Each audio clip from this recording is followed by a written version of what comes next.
After WWE Diva Paige became the youngest woman to ever capture the WWE Divas title, and only wrestler to ever win that belt in her debut match. Hooks the leg off the Paige shoulder, she did it! Paige did it! After becoming reality TV royalty as one of the most beloved members of E's hit show Total Divas. So you just want a buddy? Yeah, just a buddy, just my friend. After Paige started dating and then married former WWE World Heavyweight Champion Alberto Del Rio and got down on one knee when she proposed to him in the middle of a Mexican wrestling ring.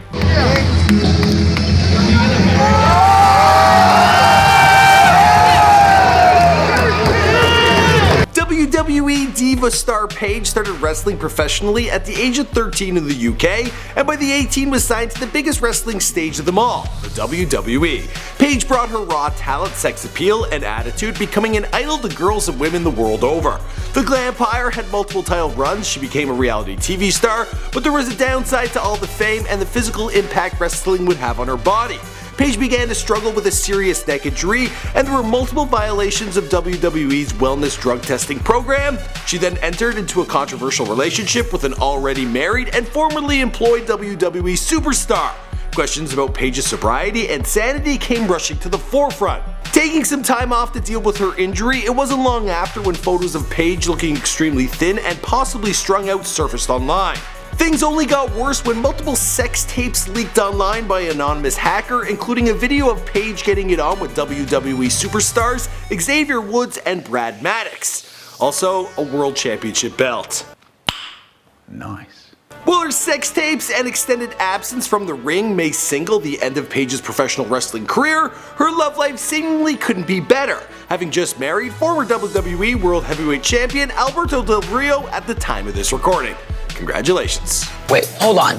Wasn't Paige just engaged? I didn't even know that she was not with her last boyfriend. What's going on, guys? My name's Michael McCrudden, documenting the life and career of Paige after her initial rise to fame, here for you on After They're Famous. We did do a Before They're Famous video on Paige, and you guys requested this one. In the past, we've done After They're Famous on The Undertaker and Hulk Hogan, so be sure to check those out, and as always, let us know who's next in the comments down below.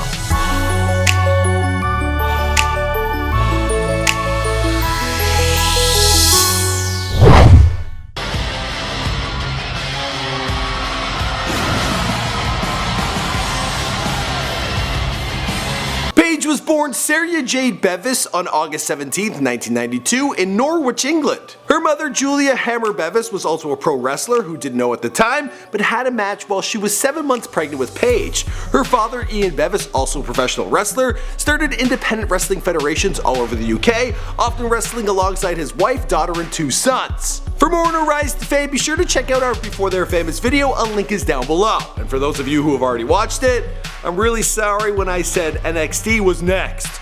My bad. Yeah. In 2005, Paige's father approached her during one of his indie wrestling events when one of the scheduled wrestlers didn't show. He begged her to lace up a pair of wrestling boots, and she did, wrestling under the name Brittany Knight. A 13-year-old Paige tag-teamed her mother and lost her first match. Jeez, it wouldn't be her last loss or her last tag team. I should have said that. Having won the WWE Divas title on her debut match on Monday Night Raw, and being the youngest woman to ever have done so, Paige became an instant megastar for the WWE. Her premier feud with AJ Lee saw the pair put on legendary matches all over the world, and some say they kicked off the women's revolution in pro wrestling. This is my house now! Come on! Oh! From there, Paige would go on a feud with Alicia Fox, Natalya, and the Bella Twins, as well as being a part of one of the most controversial wrestling angles of all time. Facing off against Charlotte, the daughter of the legendary Ric Flair, Paige brought up Ric's dead son, who died tragically of a drug overdose. You're wrong, sweetheart. Cause your little baby brother, he didn't have much fight in him, did he? Oh, come on. This infuriated wrestling fans who felt the angle went a little too far and also caused some real tension with the Flair family, as Ric Flair, who was watching Raw at the time, had no idea his dead son would be brought up on TV. I had never heard a word about it. I started crying while I was watching it. Paige received plenty of online hate in regards to her promo on Raw, even though both Paige and Charlotte didn't want to go through with the attack on Reed Flair. The entire segment was scripted by WWE Creative, and if you look closely enough, you can see Paige fighting back tears before she dropped that bombshell of a line. Wow, Charlotte, you know what? That was quite a speech. Even though her wrestling career appeared to be stalling, other opportunities such as the reality show Total Divas kept Paige heavily in the public eye. She debuted on E! Network's hit reality show Total Divas in 2015 and quickly became one of the show's most popular divas. Hey, I'm gonna wear a condom. I'm about to tap that. Make us proud, girl. The show delved deeply into Paige's personal life, where she revealed that she once was in a relationship with a woman. I had a really good time. It was really fun. It was okay. Nice. The show also featured her relationship with Emarosa singer Bradley Walden and a day to remember guitarist Keith Scaff. Those relationships provided film cameras with plenty of great television moments and seemingly didn't bother the fans and folks at the WWE. However, not everyone was thrilled with her next love interest, former WWE champion Alberto Del Rio. He is a very handsome but fiery Latino male. Rumors began to surface in May of 2016 that the still married Alberto was dating Paige, a woman 15 years younger than him. What a stud. Nice. In July of that same year, both Paige and Alberto were drafted to different shows in what many believe was an attempt by the WWE to separate the two lovebirds for good. Newsflash, it didn't work. Here's where things started to get slightly off the rails for both of them. In August of 2016, Paige's mother revealed on Twitter that Paige would be taking some time off to deal with a serious neck injury. 2 weeks later, the WWE suspended Paige for a violation of its company's wellness policy and drug program. Days later, the WWE issued a similar suspension for her boyfriend, Alberto Del Rio, leaving many to speculate that they could possibly be doing drugs together. I don't think so. But people, have their suspicions. I don't think they really think that we're first class. Our boarding classes, 6 different There's your seat, babe. Enjoy your seat.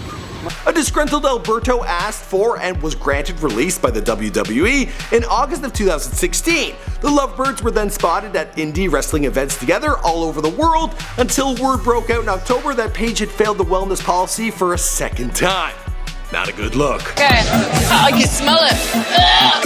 Right, ready? Oh my god! Ready? In October of 2016, the WWE issued her suspension, and Paige immediately fired back on Twitter with the following tweet. Same shit, different day. Kids, please don't get prescriptions or doctor's notes. Not acceptable. Her father released a statement saying she had been prescribed medication for her neck injury. However, WWE followed that up, saying that she had tested positive for an illegal substance, not a prescription drug. Later that month, Paige decided to break with tradition, and to the surprise of many, she got down on one knee in the middle of a wrestling ring and proposed to the already married Alberto Del Rio. I guess if you really want it, just go for it. Did you see it coming, Paige? Did you see that coming? I don't think he saw it coming. It was me proposing. Now, the engagement appeared to be a bit of a shit show from the get-go, as the couple made headlines after Del Rio was attacked by a man with a knife during an altercation that involved Paige. Jeez, they can't get a break. It was an incident with a guy who disrespected my girl, and I was just, I got involved in a street fight. Also in January of 2017, photos of Paige began to circulate, which led many to speculate that she was possibly on drugs or in poor health. Speculations about her injuries, wellness policy violations, and past became a focus for many, who believe that she may never return to pro wrestling again. Then in March of 2017, rumors broke out on 4chan that an anonymous hacker had obtained sex tapes involving Paige in a triple threat match against pro wrestlers Xavier Woods and Brad Maddox. Nice. Rumors turned into reality when the hacker dumped several clips online of Paige engaged in numerous sex acts with multiple partners. It's a three-way when the wrestlers have sex on camera, and a triple threat match when none of them are wearing condoms. Seriously, you should wear a rubber. Just with a bunch of aggressive dudes, I love it. One video even featured an NXT Women's Title belt getting splooged on, making her alleged sex partner, former WWE superstar Brad Maddox, the only male wrestler to successfully take a shot at a woman's title. That's a bad joke, guys, but it writes itself if you watch the tape, Upon news of the sex tape leak, Paige's mother wrote in an Instagram post that she feared her daughter may harm herself physically due to the hack, with Paige confirming that the thought did cross her mind in a revealing Twitter post. Her soon-to-be husband and disgruntled ex-WWE employee took to Instagram with a post that seemed to imply that he believed that the leak may have been perpetrated by the WWE. In it, he states, "It doesn't matter how many times you try to break us, it's not gonna happen. We were harassed by a company, we still are, cause you don't fool me, MFs. I know it was you trying to destroy us, destroy my baby." I think he's like the special one. It's not all bad news though, because on March 29, 2017, Paige and Alberto were married in a quiet ceremony surrounded by friends and family and loved ones. Congratulations. Congratulations, girl! It's a good thing they kept the guest list quite short. No one better be cracking any "I hope she wears white," jokes. I mean, she's the Glampire, right? She can wear whatever she wants. As for the rest of the story, well, we'll have to wait and see because this is after they're famous. My name is Michael McCrendon. We make all sorts of celebrity bios here for you on this channel. We've done a bunch of wrestlers in the past. Should have browsed around, hit subscribe. I'm gonna fade. I'll see you guys in the next video.